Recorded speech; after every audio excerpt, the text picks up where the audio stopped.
Dead by Daylight has been on a roll recently, from Chapter 40 being Jason Voorhees, the most anticipated killer release in the game's history, to the announcement of Terrifier for the November chapter, as well as visual updates, new game modes, and cool collaborations. DBD is in a great place right now, with the additions of Jason, Springtrap, Henry, and now Terrifier over the past 2 years. A lot of the highly requested licenses are now in the game, so what's next for Dead by Daylight? Where does DBD go from here from a license perspective to keep the game growing and interesting? There's an argument that DBD has gathered all of the Infinity Stones of the big licenses. However, I still believe that there are some notable absences that would be a great fit for DBD, both thematically and commercially. So without further ado, here are 8 licenses that I think fit DBD to a T and would be perfect for the world of Dead by Daylight. The most obvious license to me that Dead by Daylight needs is It. Pennywise is such an iconic figure in horror that we don't have yet, one of those diamonds that we've yet to get a hold of. It is a unique license that'd be a coup for DBD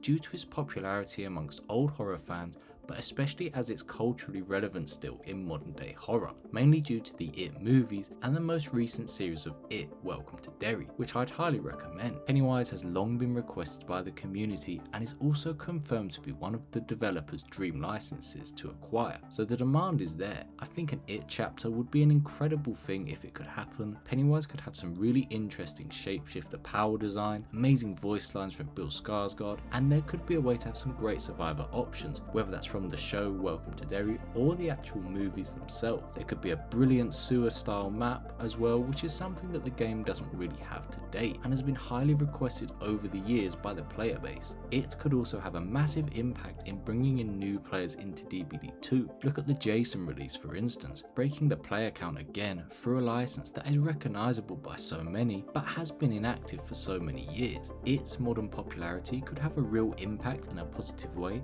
and personally is the license that I'd most like to see. Predator is another classic horror franchise with modern interpretations that has been coveted by the DBD community over the years. It's one of the few impactful classic franchises that is left for DBD to acquire. In my personal view, for Dead by Daylight to be the Horror Hall of Fame, it needs to have all of the Infinity Stones when it comes to important horror licenses, and Predator is included in that. Predator is arguably as iconic as Alien, if not slightly less so, but it's always been interlinked with Alien through the AVP movies and is also under the same company to license. Predator could work as a paragraph, but I feel that it would be best as a killer and survivor chapter, with Dutch being introduced as he's a famous and integral part of the Predator franchise. Predator could be our first sort of hybrid stealth trapper killer. We don't really get a lot of trap killers in DBD, and with Predator having such expertise and use of multiple weapons, it could be a really interesting power design and dynamic to bring into the game. The general power design, map potential, and just the general potential of a Predator and Alien 2v8 would be phenomenal, and I'd love to see it happen in DBD's world. Predator just ticks all of the boxes when it comes to popularity, gameplay, and hype, and is one of my personal favourite horror properties of all time. Moving on to Slenderman. Slenderman is another highly requested property that has yet to be introduced to Dead by Daylight's world. Slenderman has been ever present when it comes to licenses being discussed for the game in the past 5 years or so. Slenderman is one of the most recognisable internet horror phenomenons of the past decade or so, and outside of it, I think Slenderman might just be the most anticipated or wanted property that is yet to come into the game. Slendy would represent a unique, fresh type of horror that hasn't been visited since the release of The Unknown. While most killers rely on physical violence, Slenderman relies on paranoia, distortion, and the fear of the unknown. He could introduce some really cool gameplay dynamics and new mechanics, could even replace the generators with pages to fit the property thematically. It's just a slam dunk chapter in my opinion that would be very well received and have a significant impact in growing and maintaining the game. A bit more of an abstract property compared to the others that I've mentioned, but I'd love to see a Jurassic World chapter. This was once heavily speculated on in combination with the Tokyo Ghoul leaks,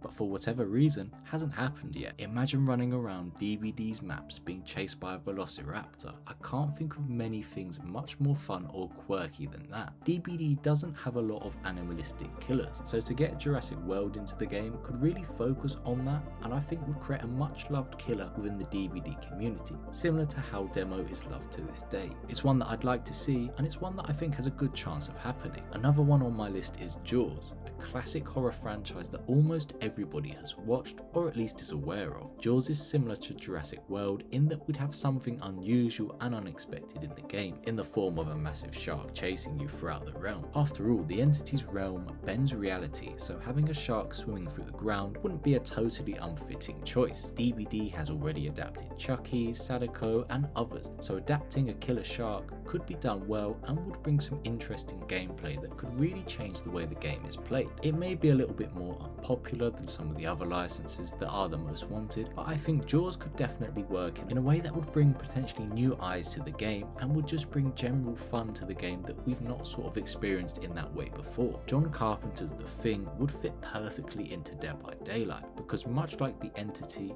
it thrives off of paranoia and distrust. Its shapeshifting and general mechanics would translate flawlessly into DBD's gameplay loop and would bring a unique psychological aspect of horror into the matches. The killer could mimic survivors and blend in, adding a unique jump scare potential and be one of the few stealth killers, which is a type of killer that we sorely miss in modern Dead by Daylight. It's creepy, it's horror, and it's perfect for DBD, so I'd love to see it one day come into the game. Generally think The Thing would be well received as well. It's generally quite hyped amongst the DBD community, and it's one that I feel could have a good impact into the game. My penultimate license for Dead by Daylight to add that could make a big impact is Candyman. Now, Candyman, like Predator and Pennywise, is a classic horror franchise that is fairly popular and I'd consider a legendary property. It also has modern interpretations like the 2021 movie, so it's definitely still culturally relevant in today's world. Candyman is one that has long been considered by the DBD community and had a real chance of coming into the game in the past. The issue now is that Tony Todd, the actor who played Candyman, sadly passed away a couple of years ago, so integrating Candyman into the game would be a difficult task when considering trying to add voice lines or potential likenesses to Tony Todd himself without being disrespectful to the actor and his wishes. Still, it's iconic and DBD would almost feel incomplete if we don't have Candyman in the game at some point, so I'd like to see it and it would definitely be well received amongst the players. My final license of choice would be Until Dawn.